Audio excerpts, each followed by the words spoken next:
WPL start हो चुका है, बिगुल बज चुका है और वर्ल्ड कप के बाद डीवाई पाटिल पे कुछ एक और बार देखने को मिल रहा है, जिसमें नए स्टार्स देखने को मिलेंगे, नए प्लेयर्स उभरते हुए देखते हुए मिलेंगे। बहुत सारे प्लेयर्स ओवरसीज है, कुछ ऐसे प्लेयर्स भी है जिससे आरसीबी फैंस दुखी है कि एलिस पेरी नहीं आ पाई। बहुत फैंस दुखी है और बहुत ज्यादा मतलब मैं कहूंगा कि मेल फैंस दुखी है, क्योंकि बहुत लोग तो एलिस पेरी की वजह से WPL देखते थे, जितना क्रेज उनका था WPL में।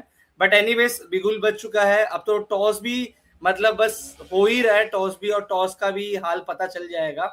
और बेंगलोर ने टॉस जीतकर बॉलिंग ले लिया है, टॉस भी हम्म। आ चुका है।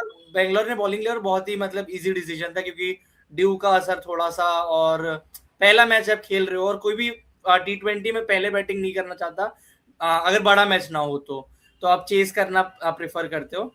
तो WPL स्टार्ट हो चुका है, मैंने जहां जर्सी पहनी आप सभी को पता चल गया होगा मेरा झुकाव आज के मैच में कहाँ है।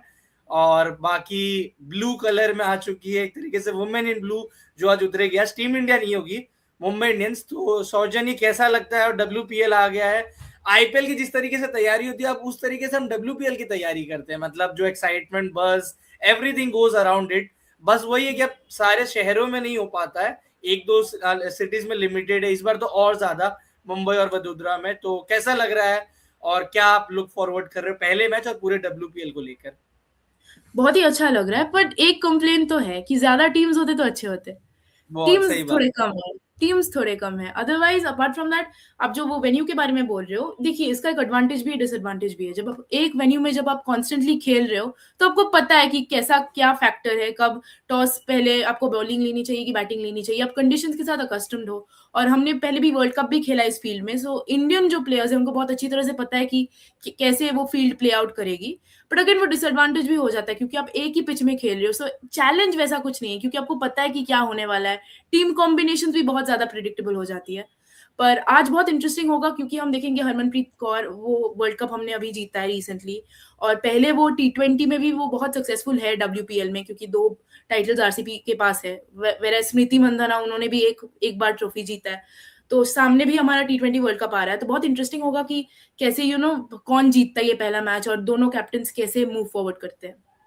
नहीं, सही बात कहा सौजन्य आपने कि मतलब ये T20 वर्ल्ड कप और उससे पहले आप WPL खेलना, एक ऐसा टूर्नामेंट जहां पर मतलब आपको प्रेशर को मतलब ऑब्जॉर्व करने मिलता है, क्राउड एटमॉस्फेयर, सारी चीज आप ले लो, मतलब आपको उसी लेवल का मिलता है। और हाँ, कंडीशंस हम कह सकते हैं कि उस चीज नहीं मिलेगी, क्योंकि इंग्लैंड में आप खेलोगे, तो वो सारी चीजें हैं। अभी प्लेइंग 11 हमारे सामने आ चुके हैं, तो मतलब प्लेइंग 11 में बता देता हूँ।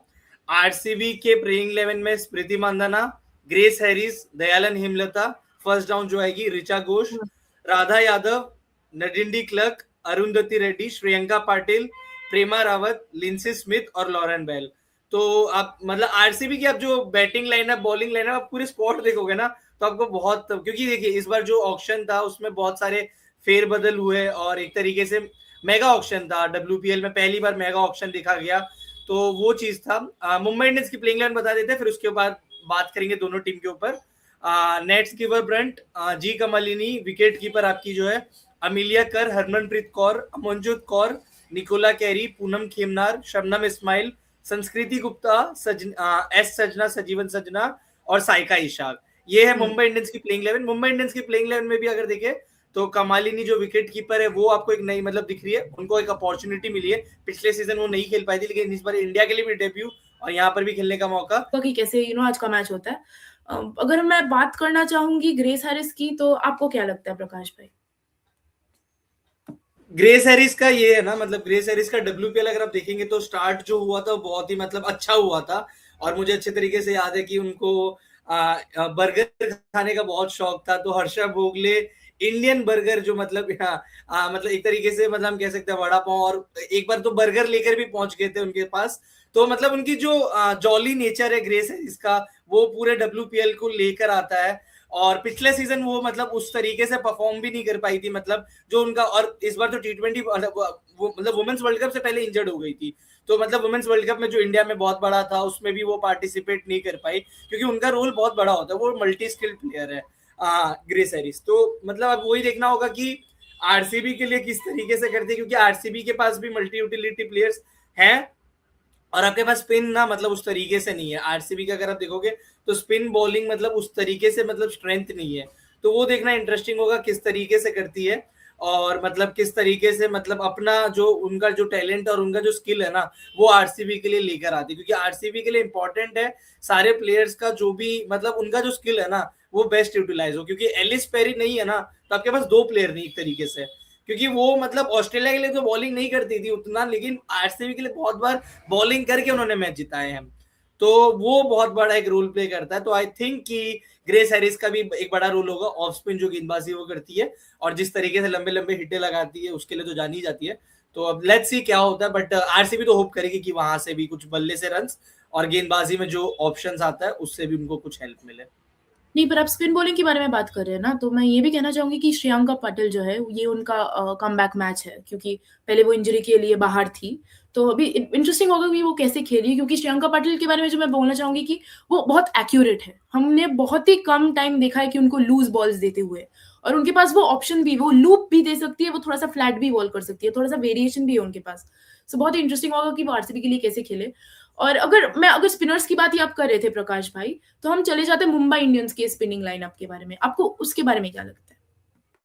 मुंबई इंडियंस की स्पिन लाइनअप में मतलब आप कह सकते हो कि अमिलिया कर जो मतलब बहुत ही एक लेजेंड स्पिनर है, मतलब अगर वुमेन्स टी20 क्रिकेट और वुमेन्स क्रिकेट में भी बात करें, क्योंकि बहुत लंबे समय से वो भी करती आ रही है, इन दोनों टीमों के पर्सपेक्टिव में बात करें, और मुझे लगता है शायद से अभी सुपर स्मैश खेलते हुए उन्होंने अपने 400 विकेट भी मतलब उन्होंने हासिल कर लिए। तो टोटल अपने टी20 करियर में all over, not only about her international career, तो पूरे टी20 क्रिकेट में उन्होंने अपने 400 विकेट के ऊपर उन्होंने कवर कर लिए। तो ये दिखाता है कि उनके अंदर स्किल क्या है। बट डब्ल्यूपीएल में अगर हम बात करें तो पिछला सीजन भी उनका अच्छा रहा था, लेकिन अब भी थोड़ा जो वुमेन्स क्रिकेट का वर्ल्ड कप था ना उसमें थोड़ा सा उनका रंग फीका रहा था। तो वो चाहेगी कि यहाँ पर अच्छा करे, एंड न्यूजीलैंड की मैनेजमेंट और उनकी टीम भी इन पर ध्यान देगी, क्योंकि आ रहा है टी20 वर्ल्ड कप, अगर वो फॉर्म में रहते हैं तो न्यूजीलैंड के लिए चांसेस बढ़ जाते हैं।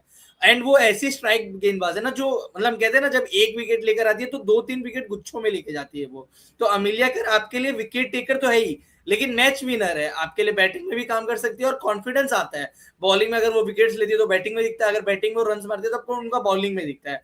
तो अमिलिया कर तो स्ट्रेंथ है ही आपके पास। उसके बाद आप अगर देखोगे तो हेली मैथ्यूज अगर गेंदबाजी करती है कि नहीं, क्योंकि वो भी एक इंजरी के बाद आ रही है, हेली मैथ्यूज उनको शोल्डर इंजरी हुआ था तो उसके बाद वो आ रही है, तो वो गेंदबाजी करती है नहीं करती है वो थोड़ा सा डाइसी रहेगा।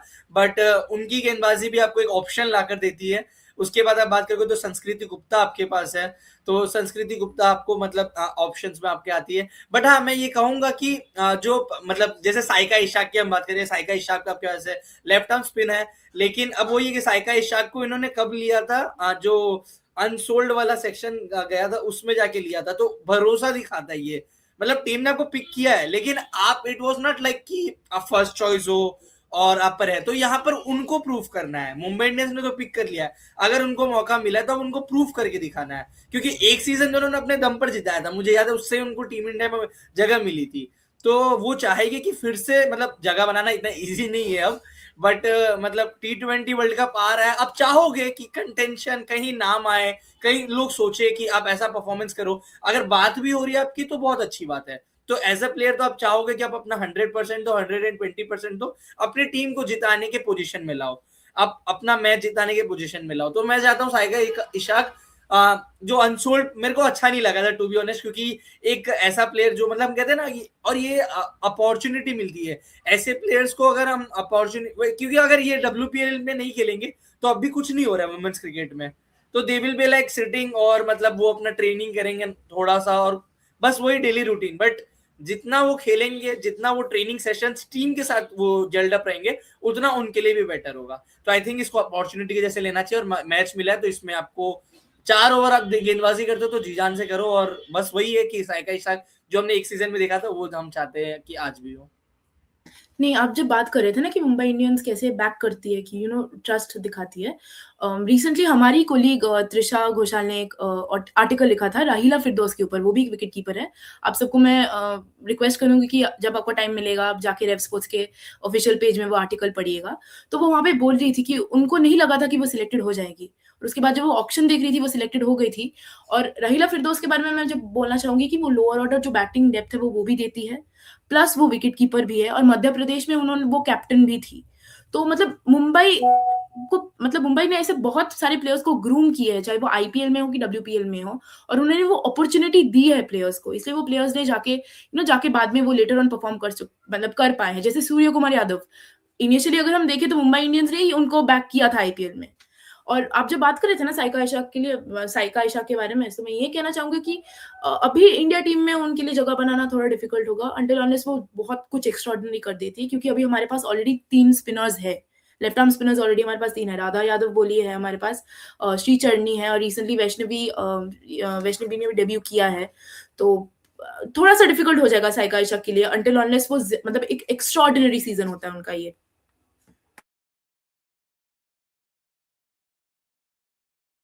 प्रकाश भाई आप म्यूट में हो। अमिलिया करकेरे में जो कह रहा था अभी थोड़ी देर पहले कि मतलब T20 क्रिकेट में 402 विकेट्स उन्होंने ले लिए, अभी तक की बात कर रहा हूँ, और मतलब first women to 400 T20 wickets. तो मतलब ये दिखाता है कि उनके अंदर जो स्किल है, और सुपर स्मैश में तो 100 मार कर आ रही है अपना मीडियम T20 100।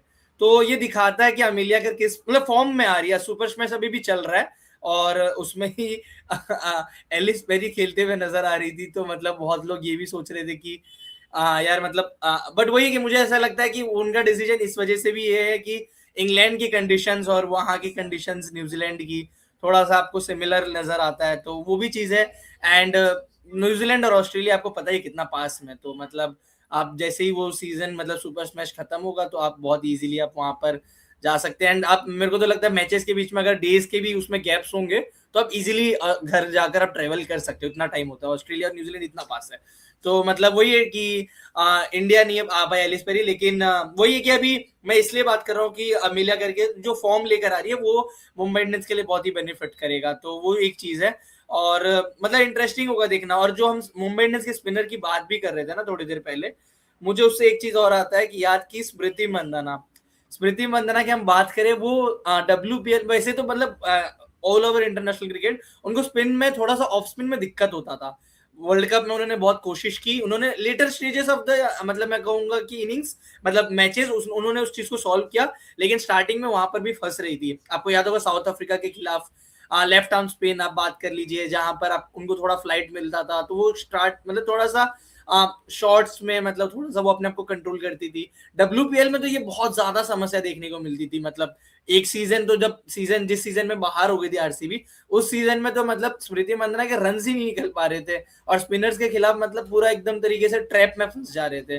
तो वही देखना इंटरेस्टिंग होगा कि इस सीजन क्या अप्रोच रहता है स्मृति मंदाना का, क्योंकि एक तरीके से स्मृति मंदाना का ना वर्जन नया निकल कर आया। आप एक साल पिछला देखें इंडिया के लिए, तो आपको वो जो अटैकिंग अंदाज नजर आया है ना व्हाइट बॉल फॉर्मेट मतलब जो वनडे फॉर्मेट में, और T20 में आपके शफाली वर्मा भी रहती है, तो आपके पास ऑप्शन रहता है कि आप अपने हिसाब से कर सकते हो। लेकिन वनडे क्रिकेट में इसलिए क्योंकि प्रतिका रावल आपको एक छोर संभाल कर देती थी।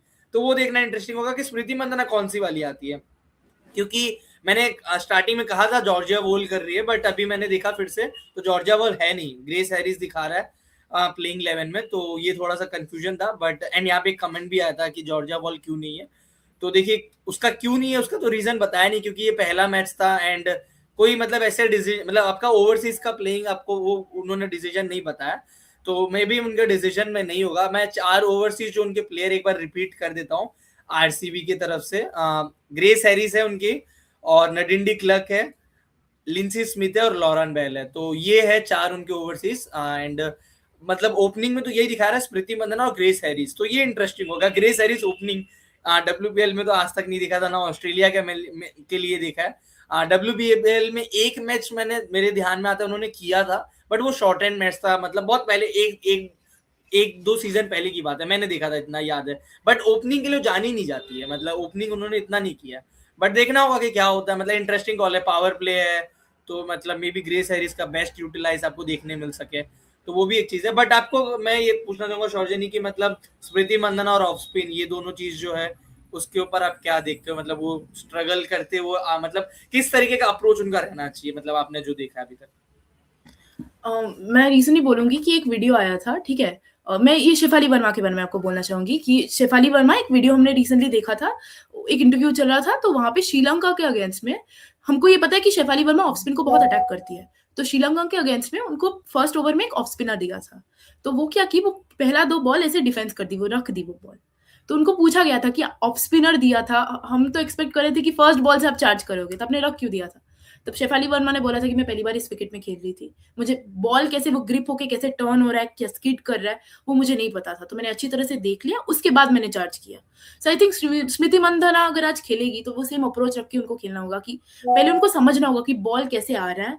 और देखिए, वो जब इंटरनेशनल लेवल में खेल रही है, सो ऐसा एक प्रॉब्लम जो है, सब सब प्लेयर्स को कुछ ना कोई प्रॉब्लम होता है, तो आपको ओवरकम करना पड़ेगा। एज अ प्लेयर आप कैसे अपने प्रॉब्लम्स को ओवरकम कर रहे हो और कितनी जल्दी ओवरकम कर रहे हो, वो आपकी क्वालिटी बताता है। और स्मृति मंदाना की क्वालिटी के बारे में मुझे कुछ कहना नहीं पड़ेगा, क्योंकि हमको सबको पता है कि वो कैसी है।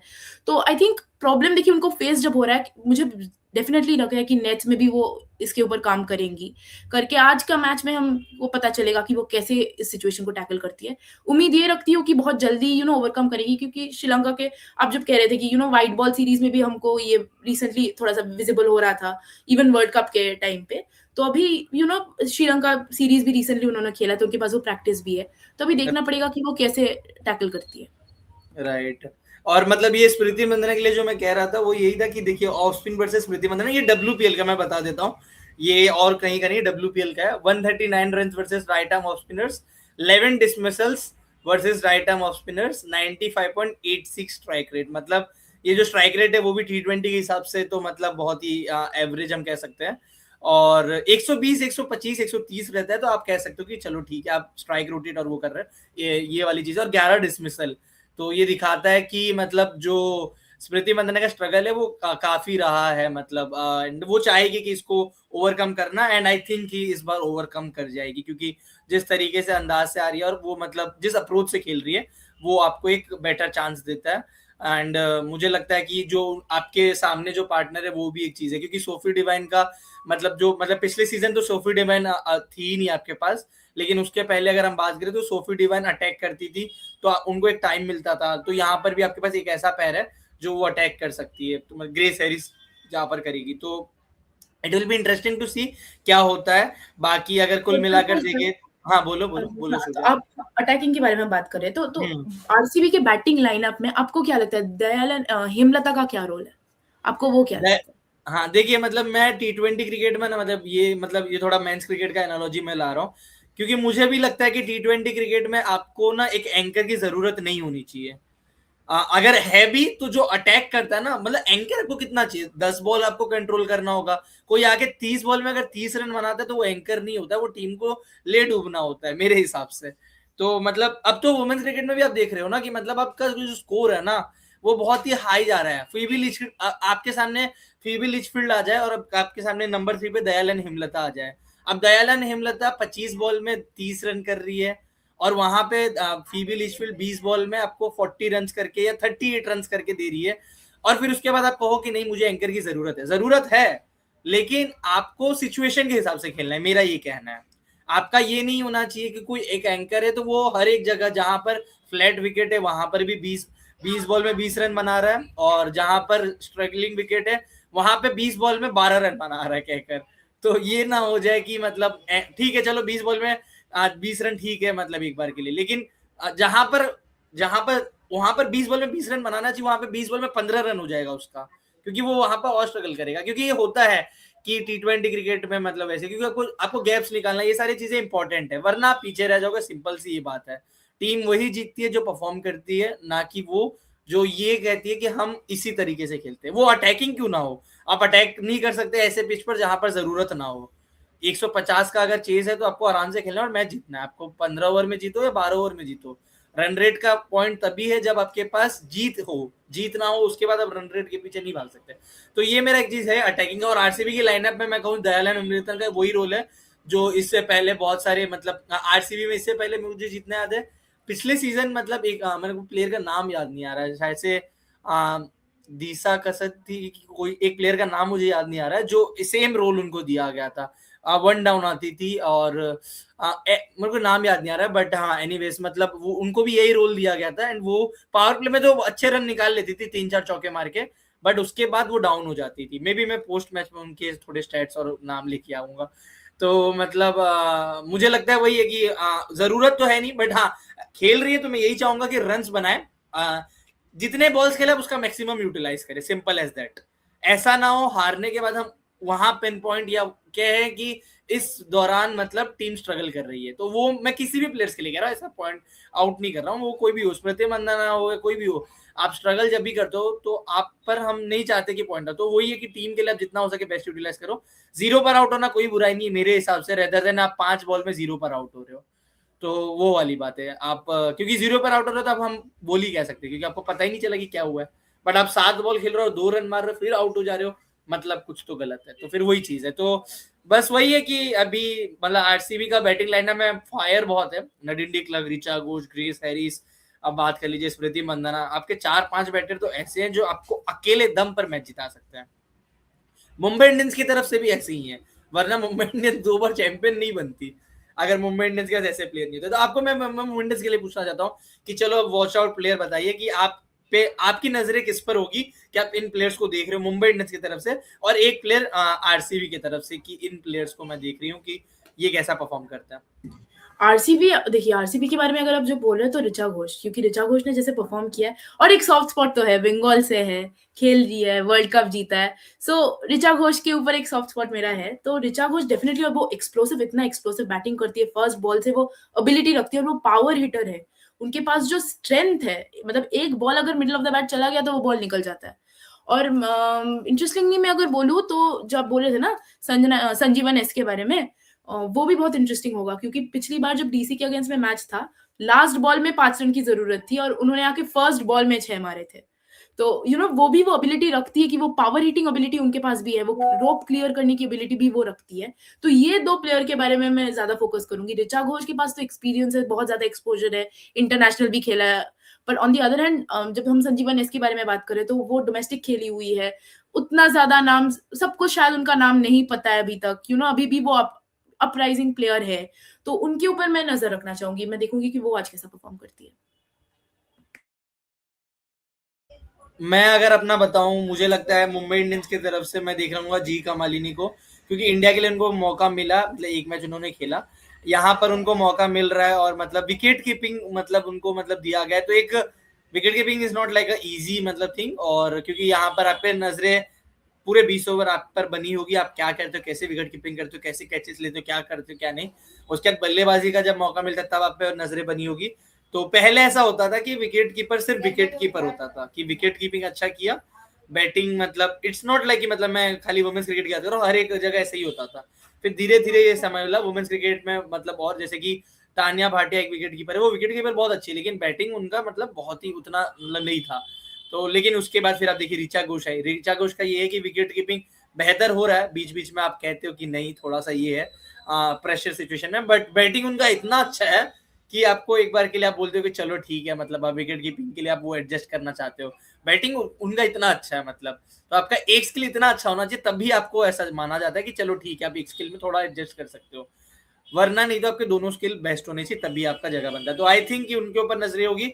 आरसीबी की तरफ से मेरी नजरें श्रेयंका पाटिल पे होगी, क्योंकि इतने लंबे समय के बाद कमबैक किया है, एक आरसीबी ने सीजन जो जीता है उसमें श्रेयंका पाटिल का बहुत ज्यादा योगदान था। फाइनल की बात कर ले, आप नॉर्मल मैचेस की बात कर लीजिए, वहां पर उनका कंट्रीब्यूशन बहुत मैसिव था। Shreyanka Patil as a bowler, as a yorker specialist कहूंगा, उनकी यॉर्कर जो होती है वो मतलब बहुत रेयर होता है ना स्पिनर्स मतलब इतने यॉर्कर और इतने परफेक्शन के साथ डाल सके, तो वो चीज मेरे को बहुत अच्छा लगता है। तो एंड श्रेयंका पाटिल मतलब मेरे को ऐसा लगता है आरसीबी की मतलब ऐसा होना नहीं चाहिए, बट आरसीबी की जमाइमा टाइप मतलब वैसा लगता है। तो वो मतलब जॉली नेचर, और बहुत मतलब ऐसे बहुत कम हेयर बैंड पहन के बहुत सारे प्लेयर्स आते हैं, तो मेरे को बहुत सारी चीजें उनकी जो है वो अलग है, मतलब आउट ऑफ द बॉक्स, ऐसे होते नहीं है प्लेयर, ऐसे दिखते नहीं है। तो या एवरीथिंग इज अबाउट स्पेशल, तो बस वही कि स्पेशल परफॉर्मेंस उनके तरफ से मैं देखना चाहूंगा। एंड इससे पहले उन्होंने सीपीएल खेला था लास्ट सितंबर में, तो मतलब वही है कि अभी एक मैसिव टूर्नामेंट है उनके लिए, इंडिया में वो भी खेल रही थी, T20 वर्ल्ड कप में थी, लेकिन अभी यहाँ से जगह बनाना तो मैं किसी भी प्लेयर्स के लिए कहूंगा उतना इजी नहीं है, बट वो हमेशा ये कर सकते हैं कि अपना परफॉर्मेंस दे कि लोग बातें करने लग जाए। तो बस वही हाथ में है। बस जाते जाते मैं शौर्जनी आपसे प्रेडिक्शन पूछना चाहूंगा कि क्या लगता है, पहले तो आप बता दीजिए स्कोर का प्रेडिक्शन और उसके बाद बता दीजिए जीत का प्रेडिक्शन कि कौन जीतेगा, क्योंकि पोस्ट मैच में हम आएंगे तो देखते हैं किसका प्रेडिक्शन सही होता है। स्कोर का प्रेडिक्शन तो बोलना थोड़ा सा मुश्किल है, बट अभी मैं भी चाहूंगी कि आरसीबी जीत जाए। ब्लू पहन के बैठी हूँ, पर चाहूंगी कि आरसीबी आज जीत जाए, ये क्योंकि मतलब एमआई के पास 2 कप है अभी, आरसीबी के पास अगर और एक राइट मतलब अगर जीत से शुरू करे तो कॉन्फिडेंस ज्यादा बूस्ट होगा। राइट। तो मतलब एक यहाँ पर कमेंट आया है कि no one cares about women's cricket. यार मतलब अभी स्टेडियम में तुम जाके क्राउड देखो, वहां पर केयर करने वाले क्रिकेट है। यहाँ पर हम 2 जन बात कर रहे हैं, वो भी केयर कर रहे हैं। आपने ये क्वेश्चन भेजा है, ये भी दिखाता है कि आप केयर कर रहे हैं, कि आपका क्वेश्चन लिया जाएगा, तो आप भी केयर कर रहे हैं। तो मतलब आई थिंक कि everyone is caring about women's cricket. आपने भी तो कमेंट तभी किया क्योंकि आपको पता है कि आपका लिया जाएगा। एनीवेज मुझे देखो, मैं अपना प्रेडिक्शन बताता हूँ। मुझे तो देखो आरसीबी मैं चाहता हूँ जीते, और मैं प्रेडिक्ट भी करूंगा कि आरसीबी जीतेगी। एंड मैं स्कोर के लिए प्रेडिक्ट करूंगा। मेरा स्कोर का प्रेडिक्शन बहुत ही ज्यादा गंदा होता है, एंड आईपीएल में मैंने ये चीज बहुत ही देखा है, तो मतलब बट तो भी मैं करूंगा प्रेडिक्ट। मुझे लगता है कि 175 प्लस, और मुझे मतलब ऐसे 175 प्लस और 180 के अंदर ये 5 रन का बफर लूंगा। और ऐसा नहीं 175 प्लस 205 भी बने तो मैं बोलूंगा मेरा सही है। 175 प्लस 180 इतना मुझे लगता है बन सकता है, and RCB will win this match. तो लेट्स सी।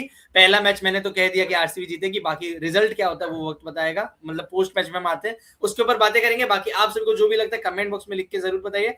अगर पसंद आते हैं तो प्लीज लाइक शेयर और सब्सक्राइब जरूर कीजिए। और बीच में मेरा जो थोड़ा सा मैं गायब हो गया था और थोड़ा सा इशू हो गया था, उसके लिए मैं माफी चाहता हूं, और अगले जो भी लाइव्स होंगे उसमें मैं बेटर कोशिश करूंगा कि सारी चीजें बेस्ट हो। बाकी जो भी लगता है आप कमेंट बॉक्स में लिखिए, सब्सक्राइब जरूर कीजिए, इंस्टाग्राम सोशल मीडिया सारी जगह फॉलो कीजिए। मिलते हैं आप सभी से पोस्ट मैच में। Thank you so much.